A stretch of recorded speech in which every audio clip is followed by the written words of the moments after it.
The Edmonton Oilers are in the Western Conference Final. Joining the show today is the host of Locked On Stars, Joey Erikson. Let's get to work, Oilers fans.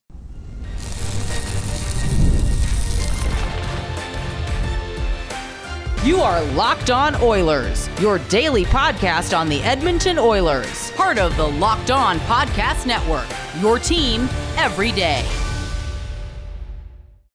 Welcome to the official Western Conference Final preview here on the Locked On Podcast Network. It's a pleasure to be with Nick here of Locked On Oilers. I'm Joey Erikson of Locked On Stars, and here we go. The Western Conference Final is right around the corner. The Edmonton Oilers and Dallas Stars. It feels like the late 90s all over again, Nick, and I was just born in 99, so I missed on some of the heyday of those rivalries and of those amazing series, but this is shaping up to be a thriller. Nick, thank you for joining us. How has the Stanley Cup playoffs treated you so far? As someone on the East Coast covering a Pacific time zone team, it's been a little interesting. Not a lot of sleep, but it's been fun. And the Oilers are here. You know, I've talked a lot this week.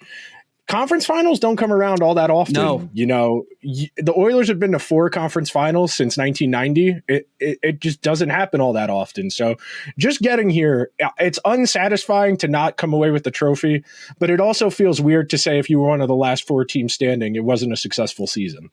Yeah, I concur with you as well. I've said it multiple times over the last few days. Stars fans, enjoy it. This does not come around all the time. I know we've been here 3 of the past 5 seasons, but there was a stretch there. It's really, really hard to make it to this point. And it sets up for some great theater moving forward. So I'm really curious on how this series is certainly going to shape out. Obviously, you have the superstars for Edmonton, and you have a Dallas team that's pretty deep, not a ton of flash really, but they've gotten through some really, really tough opponents. I would love to hear your overall thoughts and analysis of the first 2 rounds for Edmonton. Made pretty quick work of the Kings, and then a battle to say the least against Vancouver in 7 games. And I give Coach Knobloch a lot of credit there. He had to kind of conjure up some things, and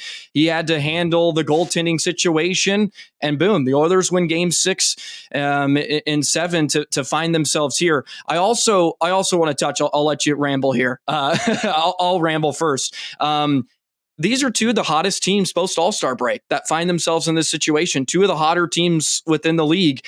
And maybe it's not a huge surprise that these 2 teams are here. But anyways, your overall thoughts on the first 2 rounds for the Oilers? They have gotten by on superstar power, obviously, and their special teams. Those are the only 2 pillars. You know, most teams, we break it down into a tripod of special teams, goaltending, and 5-on-5. The Oilers have got decent 5-on-5. It's not overwhelming because their depth is not great, but it's good enough. Their top 6 is good enough that they win those minutes, and then they tread water at the bottom 6. And then the special teams has been the best in the playoffs. Both their power play and penalty kill are their penalty kill is first, their power play is first. You get those 2, you can survive 880 goaltending. There is not another team in these playoffs that could survive with the goaltending they've had this year. I went and did the math for if you put 888 save percentages into each of the 3 other teams left. No other team could have sustained that based on how the special teams has gone and based on how the 5-on-5 has gone. So they've been able to make do. Vancouver did them favors. I know I've had more than one Oilers fan comment on a video or tweet at me, hey man, can't you give the Oilers a little credit? Yes, you have to take them up on a favor. If someone gives you a favor, it's not a finished deal unless you take them up on it. So yes, the Canucks were not great, especially in game 6 or 7, but the Oilers had to put that away. That was not a guarantee. Especially, and you pointed it out, going to Pickard, who has basically no experience in the playoffs coming up to this point, a real gutsy call, breaking up your defensive pairs that you had most of the season and juggling Desharnais up. Juggling Desharnais down with Nurse and bringing CC up to play with Kulak. It was really, gutsy decision-making at a point where they needed to have it. They were down 3-2 in the series, and they had to find a way, and they made it happen. Yeah, and you take Corey Perry out as well. I mean, he has a Stanley Henrique's Cup been hurt pedigree. too, yeah. Yeah, like he made decisions and look, as much as we would love here to tout how amazing the Stars are and Oilers are constantly to get to this point, you need some luck to go your way. Yeah. And look at the Stars in the Colorado series. Nichushkin gets taken out in the middle of the round. Taves misses that game 4 in Colorado, and they were just defeated. And the Stars took advantage of it. Like you mentioned with Brock Besser being out in game 7, Edmonton went out and took that game on the road. And the Stars did the same thing in game 4, a Colorado team that was very, very defeated. And they almost frankly handed them a win. You only have to win 4, and they gave them a 4th of it because it was a real gut punch when you lose somebody like Nichushkin, who was leading all goal scorers at that point in the playoffs, and then Devon Taves is their second best defenseman behind a generational player in Cale Makar. So you need some luck to go your way, certainly. And yeah, Dallas took advantage of it, and Edmonton took advantage of it as well. So I would love to hear your thoughts as well on Skinner and Pickard. Do you think maybe they kind of roll along with this tandem, or do you just go to Skinner, who looked pretty nice in game 7, even though I think a lot of us could say Vancouver probably should have tested him a bit more early in the contest instead of the last 8 minutes? It's a fascinating question. I think the comp you would use is kind of like if you have a sketchy starting quarterback in football who turns the ball over a lot, and you go to your backup and he leads you down the field, you win the game. I think you can only push that button once or twice. Yeah. I don't think you can go to a guy who just doesn't have the track record. Like, you go and look at the numbers. Pickard's last time as a full-time starter, 2015, 2016. We're talking 8-9 years ago. That's a very different NHL. We're talking almost a full power play less opportunity per game. We're talking almost half a goal less per game. And the game they won with Pickard, he didn't have to do a lot. He only had to make, I think, 19 saves in that game. As you mentioned, same thing with Skinner, where the games they won, Skinner didn't have to do a whole lot. And that's kind of the Oilers' secret sauce here. Don't play as little defense as you can. And when your goalie only has to make 20 to 25 saves, you can ask a replacement level goalie to do that. Anything more than that, you're going to have a really tough time. And that's kind of where I think a lot of the odds for this series, when you look at some of the series prices at the various books, or you look at the statistical models, that's where the favoritism for the Stars is, because Ottinger's great. Ottinger, when he's on, he's one of the 5 best in the world. And we're talking about that in comparison to somebody who was under 890 the first 2 rounds. That's really the most glaring difference between these two teams. Yeah. I wonder where the difference is going to lie, right? Is it going to be goaltending? Is it going to be the depth for Dallas produces more? Of course, McDavid and Draisaitl are going to get their points. They're going to get their looks, albeit Stars have defended Connor McDavid really well recently. But that's the regular season. The Stanley Cup playoffs is a totally different animal, and him and Draisaitl are lighting the world ablaze. So how will that work? Can the supporting cast for the Oilers match up to what Dallas you would think is going to produce?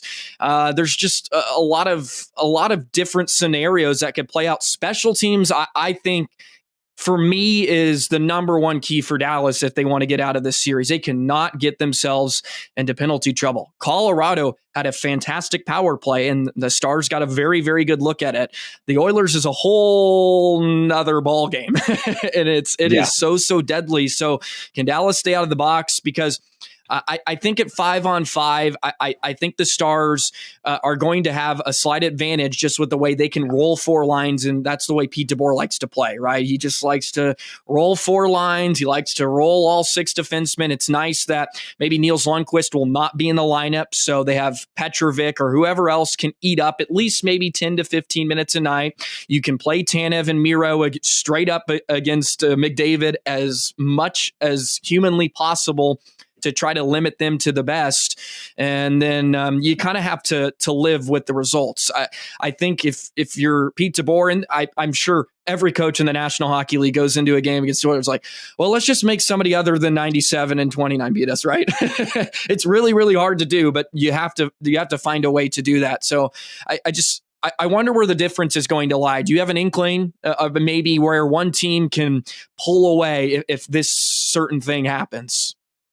At 5-on-5, it's the non-Draisaitl minutes. McDavid definitely nursing something, no idea what, but he's been shying away from contact a little bit more. He hasn't been engaging on puck battles as much. So the Draisaitl minutes are probably the key to this series, because if they are close at 5-on-5 and the special teams is the differentiation point, then you would lead towards Edmonton. Yeah. But if it leans Dallas at 5-on-5, and then special teams are close, you lean the goaltending for Dallas. That's your 2 out of 3. There is enough.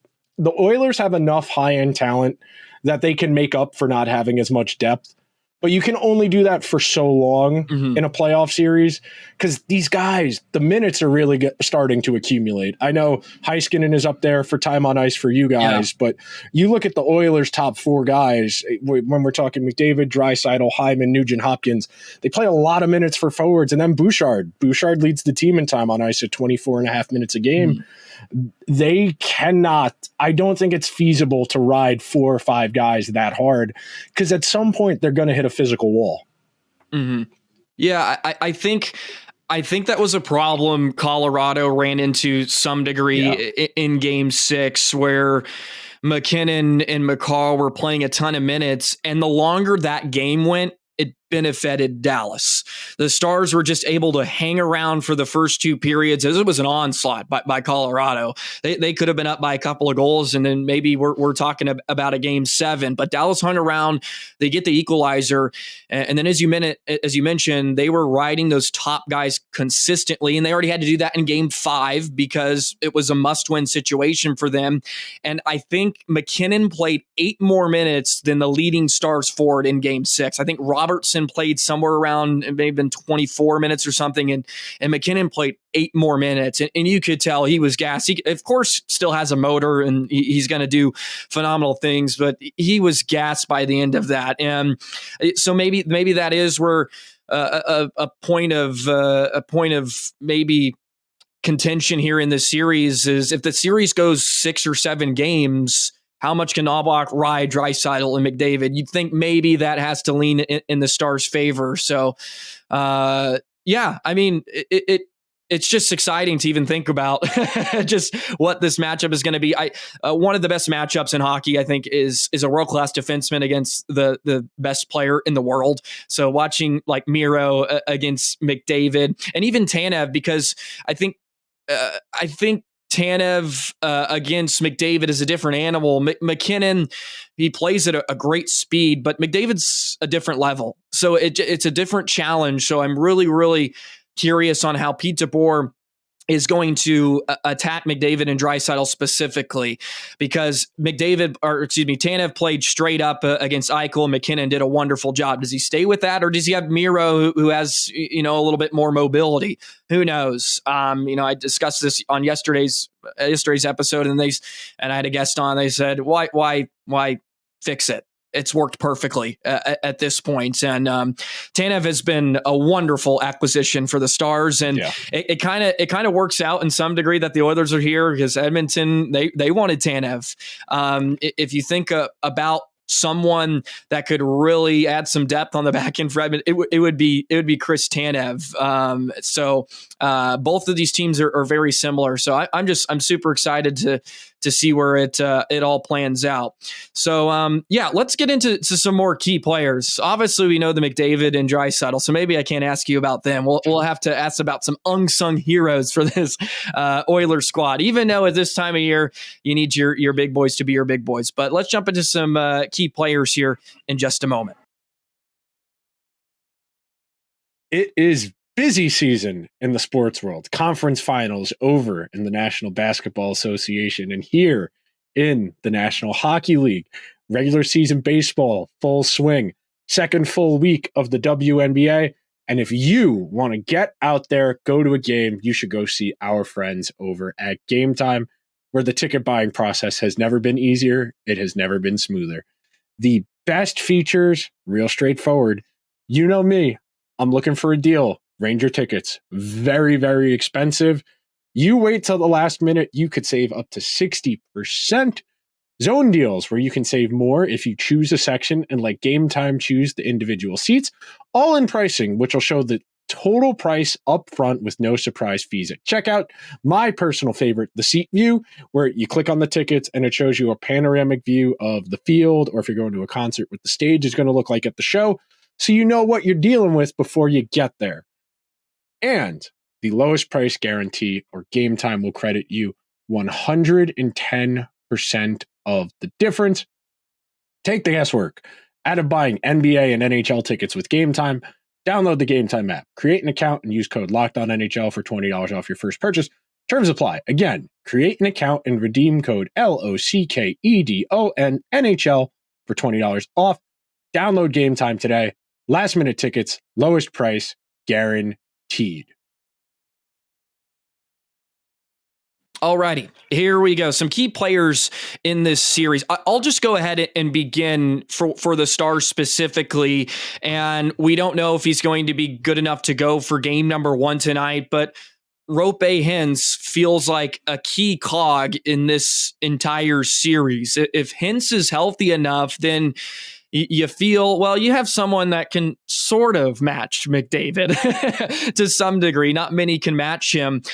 He did skate extensively yesterday. That's the word that was used, extensively. Who knows what that means? He's labeled as day-to-day. The Stars have a defenseman, Jani Hakanpää, that's been day-to-day for the last 70 days. So at this time of year, we don't know. So Roope feels like a really, really key Stars forward here in this series, just because if he's healthy enough to go, then it kind of moves everybody back into place. DeBoer's had to really shuffle and juggle up lines at points during this playoff run to get some offense going. And fortunately enough, they have been, because you can just move Wyatt Johnston wherever and he's going to produce for you, which really helps out. So I think Hintz for the Stars is going to be huge. And I'd also throw someone out there like Matt Duchene. He scores that big goal, finally has that big moment in Colorado. Hadn't really had a great postseason probably in his eyes, but he finally gets that huge goal, the series clincher. Does that do something for his confidence? Because Matt Duchene has felt like an X factor all year. And boy, if he can have a series where he's just creating havoc and just creating chances and starting to find his scoring touch, Dallas can be really, really dangerous. And I feel like I say that about everybody. Well, if they get this guy going, but it's true, it really though. feels that it's way. True. Yeah. It's true. I mean, I think about it schematically in my head. How are the Oilers going to attack? Because they typically like to load up, where if McDavid's out there, they typically like to have Bouchard and Ekholm out there with him. Okay. Yeah. If you're going to load all of that up on one line, what pair are you going to feel most comfortable playing with Leon? And then from a Stars perspective, who are you going to match up with what? Because that's the biggest difference here in talent for me is if everybody's healthy on the Stars and they're running Sagan, Dadonov, Duchene as their third line, that's going to skate circles around the McLeod line. And I like McLeod. He's fast in a straight line. The Oilers' bottom six hasn't been bad. Like chances-wise, expected goals-wise, they've done a decent enough job of not having to play a lot of defense, cycling the puck. But those guys are not going to score goals in the way a Duchene can, the way a Tyler Sagan can. That was the one thing that really jumped out to me at various points is just the Stars come in waves. Vegas was really good at that for an extended period of time. For much of that first iteration up till they won the Cup last year, it was four lines that were just constantly churning over, where even if they didn't get the clean zone entry, dump it in, go get it. Yeah. I think that's somewhere in this series, the Oilers are going to have a hard time. I think the Stars' willingness to play dump and chase because they're fast, because they have so many pesky net front guys. You mentioned Wyatt Johnston. I would throw Stankoven in there as well, where they're just always buzzing. They're always around the net front. And key players, I said Bouchard before, and I'll say it again. I have numbers for you to bear this out. Yeah. 56% of the scoring chances, 62% of the shots, 68% of the goals, 61% of the expected goals, 65% of the high danger. That's with Bouchard on the ice. Wow. Without him, 44% of the scoring chances, 46% of the shots, 37% of the goals, 42% of the expected goals, 42% of the high danger. the non-Bouchard minutes are probably what determines this series because he's been arguably the best defenseman in the entire playoffs. Like if you were going to give out the Conn Smythe right now, it would probably be him. And I know that sounds crazy to say when Draisaitl's playing so out of his mind. Yeah. But Bouchard's essential here. I mean, this is the biggest difference between the Oilers this year and the Oilers 2 years ago. You know, they got to that conference final against Colorado and they got swept out of the bit. They couldn't beat Pavel Francois in that conference final, where Colorado, that team did go on to win the cup, beat a dynastic Tampa Bay team. But you're telling me you couldn't score enough on Pavel Francois to get 6-7 games? That's the difference here. Bouchard is one of the 5-10 best in the world. I think Miro's got a longer track record. I think Miro deserved to be a Norris finalist this year. It's neither here nor there, but schematically, matchups wise, the Oilers and Stars top 6 should be awesome. The matchups are great. I know you mentioned Tanev. Him and Lindell are great together. Yeah. Him and Anton Lindell, not Anton Lindell, that's the Panthers guy. Essa Lindell, excuse me. A lot of hockey players floating around my brain this time of year. But the Stars' second defensive pair being as good as it is, I think that's a really big disparity here where anytime Bouchard's not on the ice, it's just Oilers fans sitting on their hands. It's very stressful. Yeah, and Bouchard can kind of be the straw that stirs the drink in a lot of ways on the power play, especially, right, with the way he quarterbacks it. And he does a lot of the details that go unnoticed, right? And Miro's a case for that. And, you know, I don't know how many Norris finalists Miro is going to have in his career just because he's not going to be a guy that lights it up offensively in the regular season. He did a lot for himself here going up against Makar, who's touted as number one, and frankly outplayed him. I mean, outplayed him for a series. Makar had some spectacular games. I'm not taking anything away from him because he is just phenomenal and a world-class player. But Miro for that 6 games was more consistent and better consistently in an entire series. So I think that will do some good for him moving forward when it comes to some of the Norris Trophy conversation, because it'll be hard for him to get a ton of votes if he's not in somewhere that 80-point range a year. And that's not necessarily his game. I think he has a potential to do it. I don't know if it's something he really subscribes to in a lot of ways. And I love how you kind of pointed out the Vegas series in Colorado. And this is one thing that I think the Stars have done really good through the first 2 rounds is they've gone into each game or a series with a certain approach to how they want to do it, and they don't stray away from it too much. Against Vegas, it was pretty obvious, hey, we're just going to lock it down in front of our own net. We are going to take away the middle of the rink, just like Vegas did to us last year. We're going to give them a taste of their own medicine. And then when we get some opportunities to stretch the ice, we can create off the rush to some degree.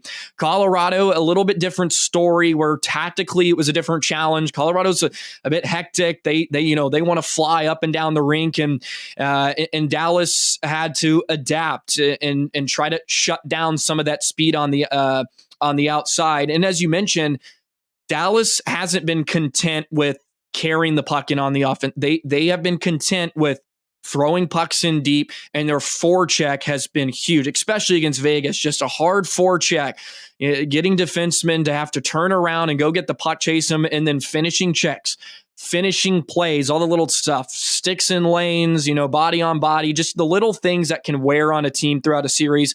I think Dallas has done an excellent job of staying within themselves. And it'll be another challenge to do that against Edmonton when they get rolling, right? And they can draw a ton of penalties when they do that.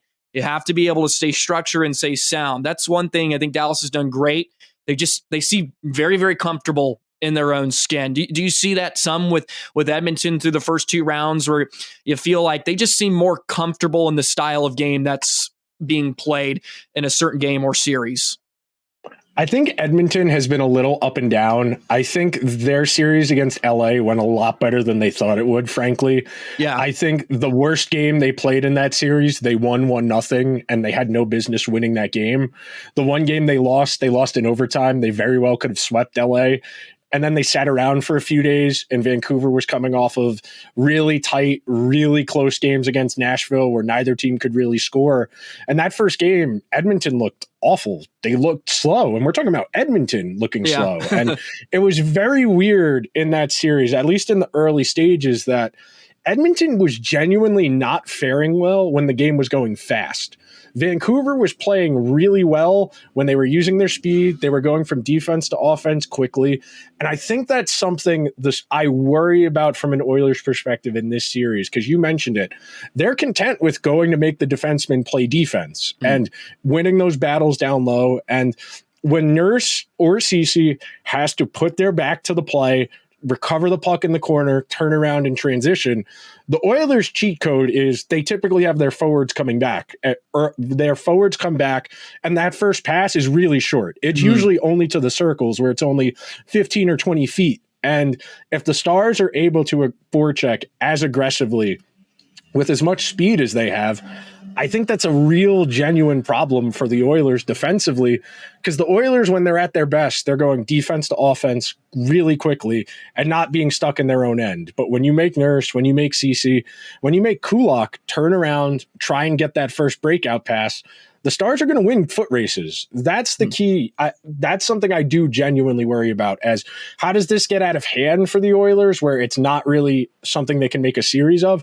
It's if they have to play too much defense. Mm-hmm. Yeah, no, absolutely. Wow, this has been great stuff. This has been fantastic stuff. This is great stuff for a lot of Stars and Oilers fans to chew on here ahead of game one. There's always little intricacies of every single team and strengths and weaknesses. And at this point of the year, it's just like the smallest of margins can sometimes make the difference. And sometimes you got to get some lucky bounces. I mean, for Dallas too, they got to feel pretty grateful to get here, as in game 7, the Vegas Golden Knights missed like 2 empty nets, like 2 pretty wide open nets. Marchessault hits the pipe, and now you're here. So it's pretty crazy that that's just how it is sometimes, is the smallest of margins. Alrighty. Well, with all that in mind, let's jump into maybe some final key stats, and then we have to give everybody what they want, our final series predictions for the Western Conference Final, and we'll do that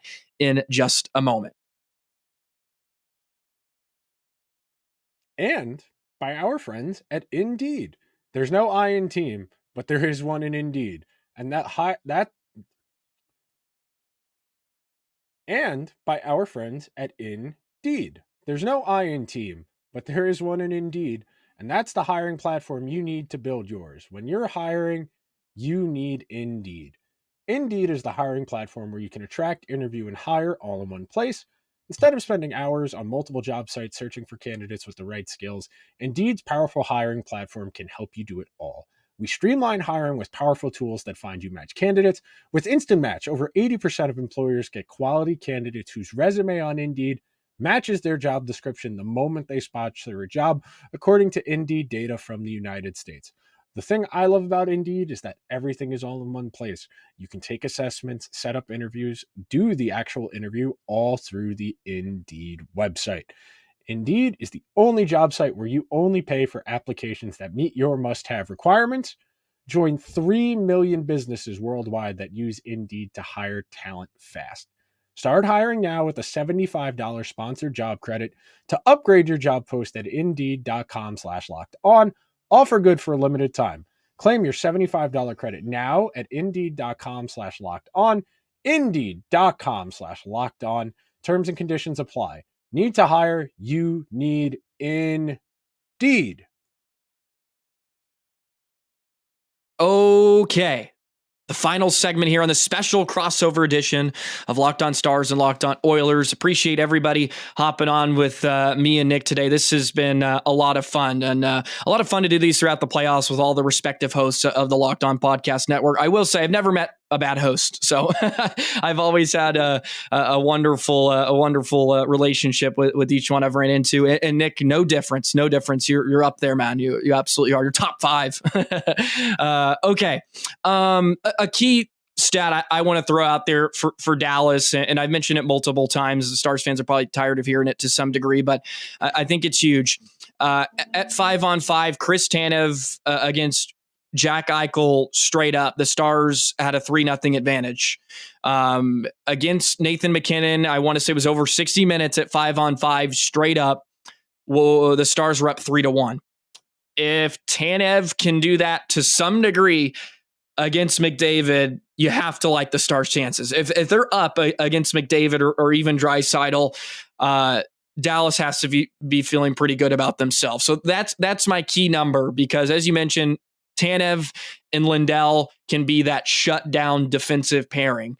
And they're going to need him again, but are minutes going to catch up to them, right?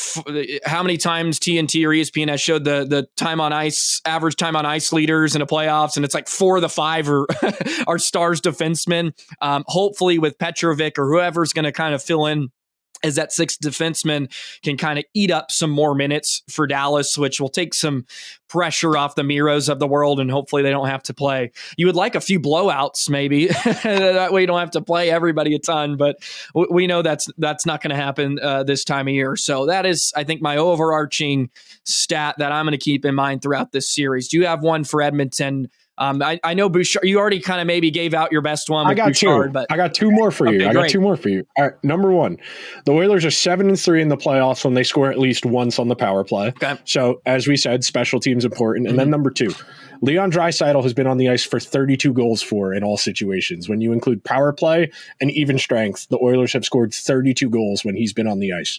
Undoubtedly the most impactful player for them at 5-on-5. If McDavid gets these 3 days off and feels better, then we can have a real talk. But I struggle. I've spent a lot of today in preparation for this episode trying to think of how I can make a case for how the Oilers can win this series. And you would typically say, as the slight underdog, you need your goalie to steal you a game. That's probably not on the table for the Oilers. I think the only real recipe for the Oilers is they're going to have to pull what Florida did in the first round last year against Boston. They're going to need to win at least 2 games in overtime. I think that's really the only way the Oilers are going to be able to mitigate some of the real talent disparities when we're talking second pair, third and fourth lines. I think as the underdog, you got to look for any path forward, and it's going to be trying to win individual swing plays, because when it comes down to it, Dallas is probably going to have the puck a little bit more. And when you don't have the puck as often, you need to do more with less opportunity. Yeah, and I think that's what Dallas did well against Colorado in a lot of ways. They did not play with the puck as much as they did against Vegas, whereas they kind of just stayed pat, and when they got their chances, they buried them. They buried them against Colorado. You look at that game 3 where they were just getting hammered for that first period, and then they get their one chance and they score.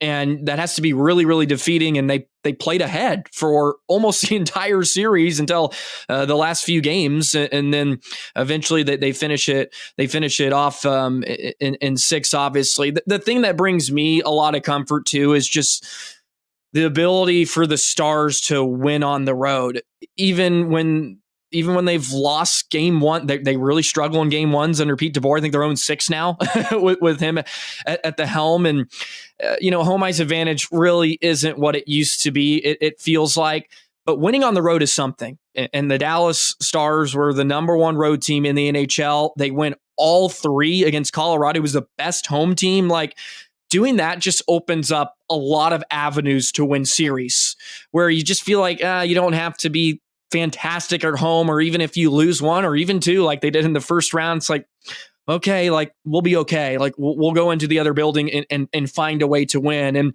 Stars have had some success in Edmonton. I mean, for years, it's been pretty documented. Dallas just pretty well in Western Canada, besides Vancouver. They can't find a way to get anything done there. But Vancouver kicked our ass all regular season too. They were 0-4 in the regular season against the Canucks. They're 4-7 on the year against the Canucks. They just won the 4 important ones. Yes. yeah. You got to win the important ones. So I mean, it'll be an exciting series for sure. So I'd love to hear maybe your official prediction. You have an inkling how many games is going to go, who you think's going to win. I know you maybe not be on the Oilers bandwagon for this one, but maybe McDavid can keep this one real close. That's the or recipe. Draisaitl. The Oilers are going to need one of their superstars to have an out-of-body experience this round, like better than they've already played if they're going to win this series. I think the Stars are going to win this series, and I think in 6 games, I think the depth is going to be too much, and the Oilers Stars are going to do everything they can, but that's probably not going to be enough. It is hard to win when you only really have 2 lines contributing offensively and one defensive pair you can consistently trust. I think the depth is just too much. Perfectly feasible that someone on the Oilers goes nuclear and it forces a 6 or 7 games, but I have a hard time seeing how a team with an 880 goaltender can win a conference final. Yeah. Yeah, I mean, that's why they play the games. So, right, you got to play exactly, them, exactly. But yeah, no, I completely understand, and that's a tough task. That's a tough task when you don't have that over 900 save percentage, or even 930 in a lot of degrees. Like that's just where we are in the modern day NHL. And if you're a Stars fan, you have to feel pretty good about having Otter in net, because he just kind of gets better as the game wears along, as a series wears along. He just gets better, and maybe that's the decider in this one. I have the Stars in 6 as well. They've been really, really good on the road. I think if they can get one of the first 2 at home, and then you're going to like your chances. And I'm interested to see where the series is after 4 games. I think that'll be really key to see where Edmonton's going to be, right? If they're 2-2, I think if you're Oilers, you're like, this is great. Like we have a chance. We just got to steal one here, maybe. Sign me up for that all day. Yeah. If it is 2-2 after 4, as an Oilers fan, you feel great, because all you got to do is 2 out of 3. That's a lot more doable than 4 out of 7. Even though it doesn't seem like it technically, 2 out of 3 is a lot more doable than 4 out of 7. No, absolutely. So yeah, if we're 2-2 coming home, I mean, Stars, you're probably thinking, oh, you probably had a missed opportunity here and there, and maybe there's a few overtime games, as you mentioned, where Edmonton wins a couple of those, and then you got a series, and I'm sure everybody would love to see that. Of course, I would love to sweep, just move on, but that's that ain't gonna happen at this time of year. So very, very excited for this series to get underway. The Western Conference Final, the 9th time in history the Oilers and Stars are meeting. It has been a while. It has been a while since these 2 teams have met. So very, very excited. Any final thoughts before we get out of here, Nick? If Connor McDavid can get a little bit healthier and he can go Super Saiyan, the Oilers absolutely make this a series. I can't wait to see how it plays out. The Stars are one of my favorite teams in the entire league to watch. They play a very aesthetically pleasing style. They have a lot of tempo. They're along the puck a lot. It's just unfortunate it's going to be against the Oilers. Yeah, absolutely. All righty. Well, I would love to see Connor McDavid go Super Saiyan a few times. Not a ton. Okay.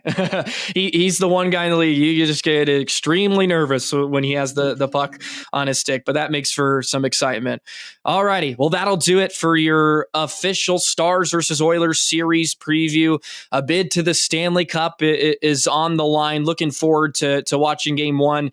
And then, of course, the rest of the series here in the next few weeks. Thank you, Stars fans, Oilers fans, or anybody that joined us today to preview this Western Conference Final. Be sure to follow Locked On Oilers. Be sure to hit the subscribe button for Nick. Show him some love throughout the series, just for some in-depth talk on Edmonton. Sauce me a follow as well on Locked On Stars, and maybe we'll catch up later on in the series, or who knows. But very, very, very excited to watch this thing unfold. Thank you, Nick. As always, appreciate it. Love to catch up with you, and we'll have to do it again sometime, or maybe in the off season once again with the the draft and stuff rolled around. Alrighty, that'll do it for the official Western Conference Final preview, and we'll see you again. So long, everybody.